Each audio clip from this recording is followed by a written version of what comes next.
ये बहुत ही raw video होने वाली है। ये बिल्कुल भी ऐसे कुछ बहुत ज़्यादा एडिटिंग नहीं है इसमें। एंड ये बहुत डीप काइंड ऑफ कॉन्वर्सेशन है।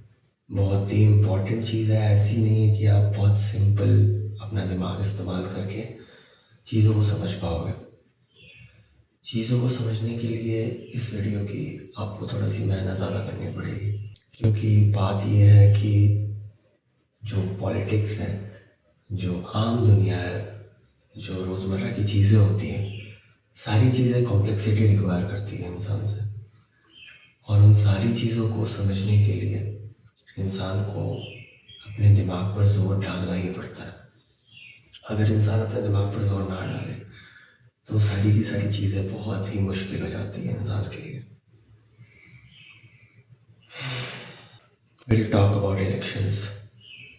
जो 4 स्टेट्स एंड 1 यूनियन टेरिटरी में जो इलेक्शंस ख़त्म हुए हैं, हम लोग उस पर बात करेंगे। एंड स्पेशली किसकी बात होगी, स्पेशली हम लोग बात करेंगे वेस्ट बंगाल की। I am also from West Bengal, मैं वहीं पर रहता हूँ। एंड उस जगह की बात करना बहुत इम्पोर्टेंट चीज़ है अभी के लिए।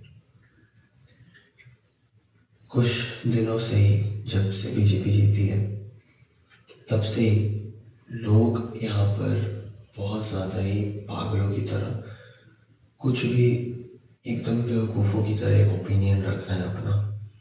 लेकिन मैं भी बता देता हूँ, ये वीडियो अगर आपको समझनी है तो कॉमन सेंस आपके पास होनी चाहिए।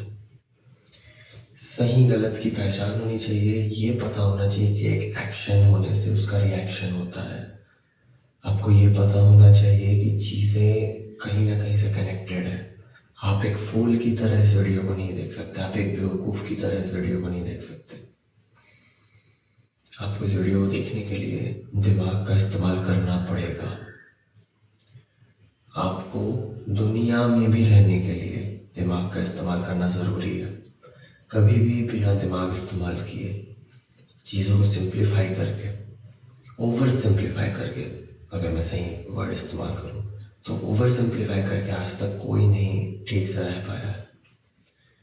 आप भी इस चीज़ को समझिए कि ओवर सिंप्लीफिकेशन चीज़ों का कभी भी सही रास्ते आपको नहीं लेकर के जाएगा।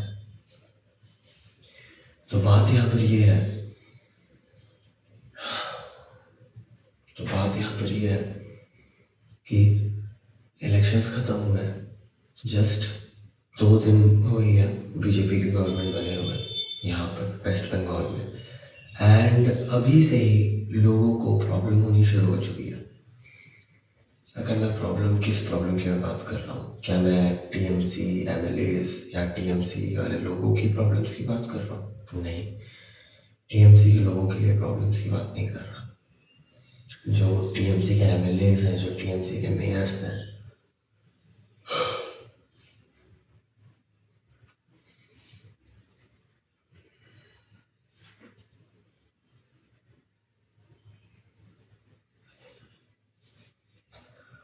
उनको अगर आप देखोगे, वो ऑनलाइन आ रहे हैं, अभी इंटरव्यूज़ दे रहे हैं।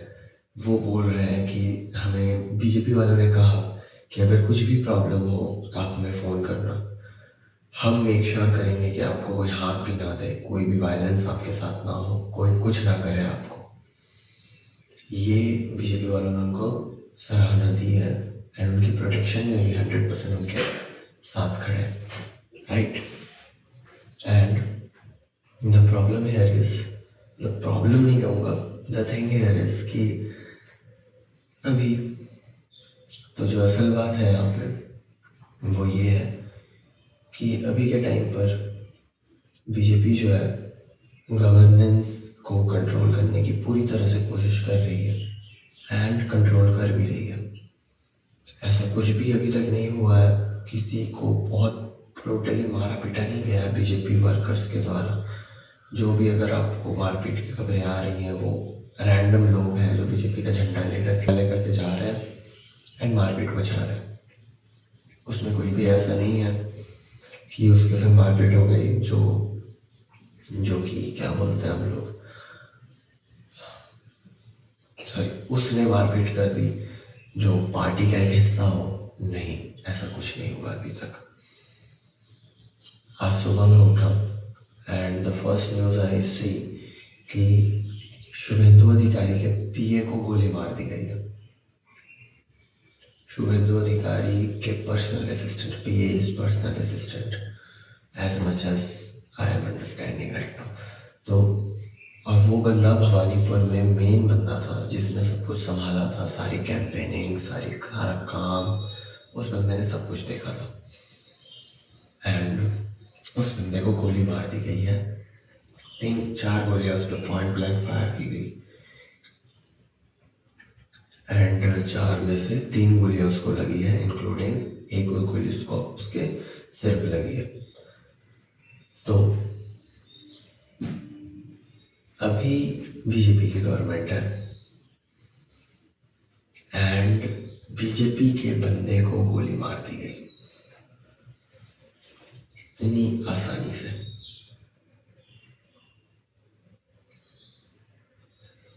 वो बंदा अपनी कार में जा रहा था, बाइक में 2 बंदे आए, चेहरा वेहरा ढक के उसको गोली मार के चले गए। कौन करवा रहा है ये?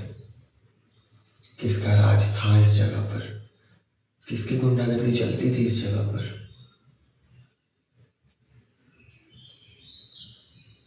कोई तो था। कौन था? एक पार्टी ही थी, उसी के लोग थे, है कि नहीं? तो अभी तक इन्वेस्टिगेशन कंप्लीट नहीं हुई है बट वी नो, क्योंकि 2021 में, 2016 में पॉलिटिकल किलिंग्स कितनी हुई है, 2024 के लोकसभा इलेक्शन के बाद भी पॉलिटिकल किलिंग्स कितनी हुई है हमें पता है। हम लोग यहाँ रहते हैं, हम लोग जानते हैं।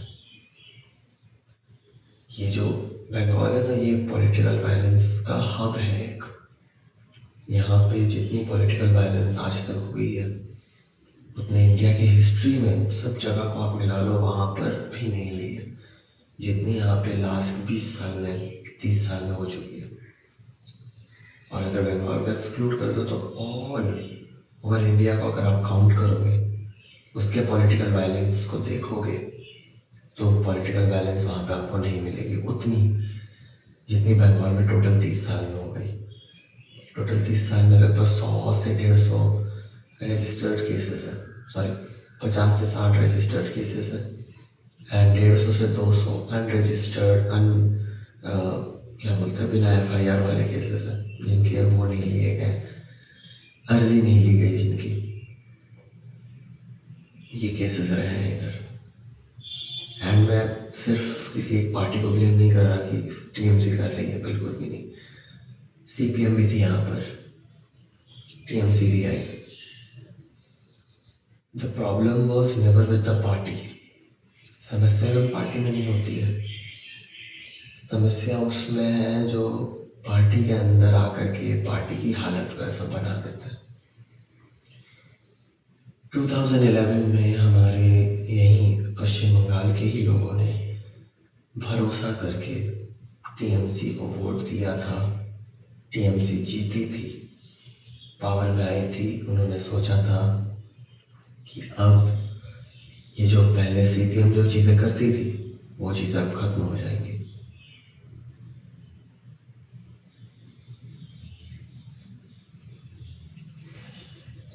बात भरोसे की ही होती है।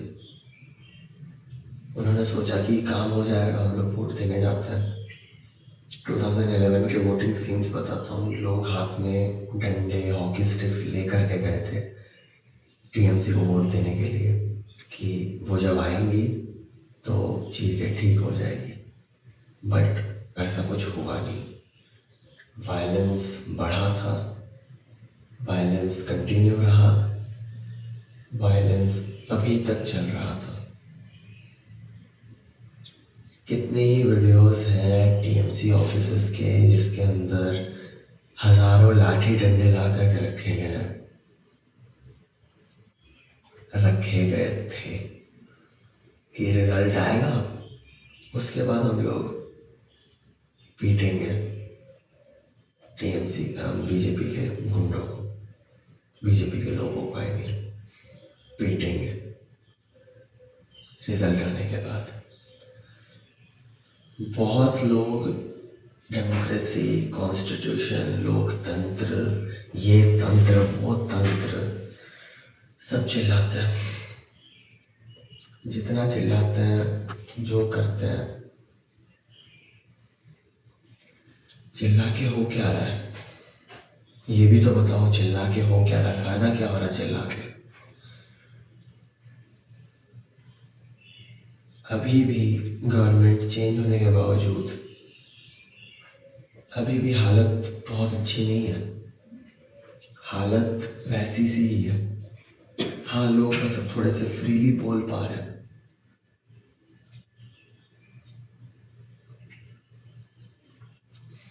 लोग बस अब थोड़े फ्रीली बोल पा रहे हैं। इसका मतलब ये नहीं है कि हालत सुधर गई है, सब कुछ ठीक हो गया है। 2 दिन में सब कुछ ठीक नहीं हो सकता। मैंने ये चैनल लगभग आज से साल भर पहले बनाया था, बट मैं इस पर वीडियोज़ नहीं डाल पा रहा था। उसका एक ही रीज़न था कि मुझे पता था अगर मैं डालूँगा फेस के साथ तो मेरे को कॉन्सिक्वेंसेस फेस करने पड़ेंगे। एंड पॉलिटिकल कंटेंट जो है वो एक फेस रिक्वायर करता है। पॉलिटिकल कंटेंट में फेस वैल्यू होती है। पॉलिटिकल कंटेंट बिना फेस के अगर आप पोस्ट कर रहे हो तो वो बस है, एग्जिस्ट कर रहा है, बट उसकी बस उस एग्जिस्टेंस में उसकी कुछ वैल्यू उतनी ज़्यादा नहीं हो पाती। क्योंकि आपको अच्छे से पता, फेस वैल्यू पे ही वोट्स देते हो, आप भी जानते हो ये चीज़। हमेशा से फेस वैल्यू बहुत इम्पोर्टेंट रही है। जब इलेक्शंस भी हुए तो आपने जो वोट दिया ममता बनर्जी को, सॉरी, जब इलेक्शंस भी हुए तो आपने जो वोट दिया वो आप किस चीज़ पे दे रहे हैं? फेस वैल्यू पे ही ना दे रहे हैं।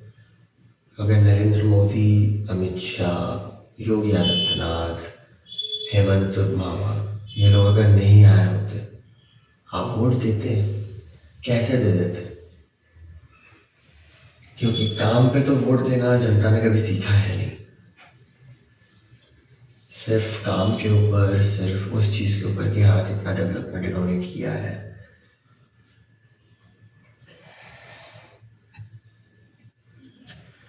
उस चीज़ पे तो वोट मिलता नहीं है। बिकॉज बात यह है कि जनता भी जो है दिमाग लगाती नहीं है, दिमाग लगाना चाहती नहीं है। जनता को फेस वैल्यू दिखती है बस, जनता को कुछ नहीं दिखता। ये फेमस है, दे दो। लुक एट तमिलनाडु, विजय जिसने इलेक्शन जीता, विजय थालापति, कैसे जीता? क्या वो पॉलिटिक्स में था? 2 साल पहले आया है बंदा, कैसे जीत गया वो? तरीका क्या था जीतने का? फेस वैल्यू, चेहरे की वैल्यू है उसकी। वहाँ का बहुत फेमस सुपरस्टार है वो, अपनी उसने मूवीज में काम कर रखा है। वहाँ के लोग पागल है उसके पीछे। क्यों है? Face value. बहुत आप लोग सोचते होंगे, आप में से बहुत लोग सोचते होंगे कि हमारे पापा है, मोदी जी को इतना वो क्यों करते हैं भाई? क्या ऐसा क्या है भाई मोदी जी में? हमारे पापा पागल हैं मोदी जी के लिए? कुछ रीज़न होगा।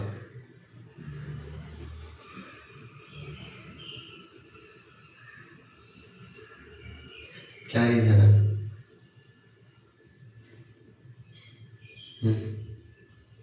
Face value. सुपरस्टार की तरह है मोदी जी, योगी आदित्यनाथ सुपरस्टार की तरह है। मामा, मैं खुद मामा बोलता हूँ उनको, पर वो भी फेस वैल्यू है। हर एक चीज़ की फेस वैल्यू होती है, नेताओं की भी फेस वैल्यू होती है। बट क्या आप उनको वोटिंग जब आप करते हो, आप जब उनको वोट देते हो, तो क्या आपको फेस वैल्यू देखनी चाहिए या नहीं देखनी चाहिए? सबसे बड़ा सवाल ये है। सवाल ये नहीं है कि फेस वैल्यू इम्पोर्टेंट है कि नहीं है। सवाल ये भी नहीं है कि फेस वैल्यू नहीं होनी चाहिए। सवाल ये है कि क्या फेस वैल्यू ही सब कुछ है पॉलिटिक्स में? पॉलिटिक्स में फेस वैल्यू मैटर भी नहीं करनी चाहिए थी। पॉलिटिक्स में तो फेस वैल्यू का एग्जिस्टेंस ही नहीं होना चाहिए था, बट फेस वैल्यू एग्जिस्ट करती है स्टिल पॉलिटिक्स में भी। लोग फेस वैल्यू पे वोट देते हैं।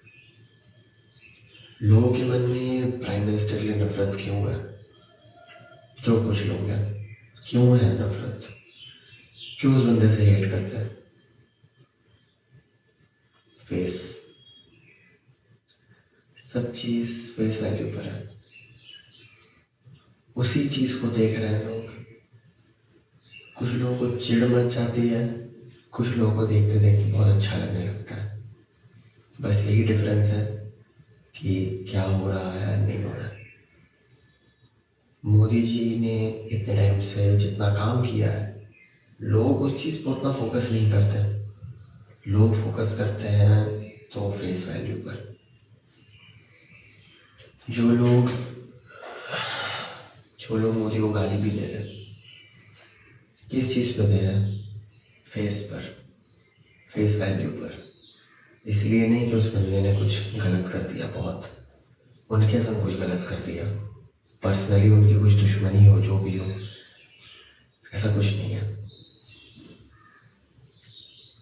इट जस्ट हैपन्स बिकॉज ये सिर्फ इसलिए होता है क्योंकि फेस वैल्यू। तुमको नफरत है उनसे। इधर यू हेट हिम, इधर यू लव हिम।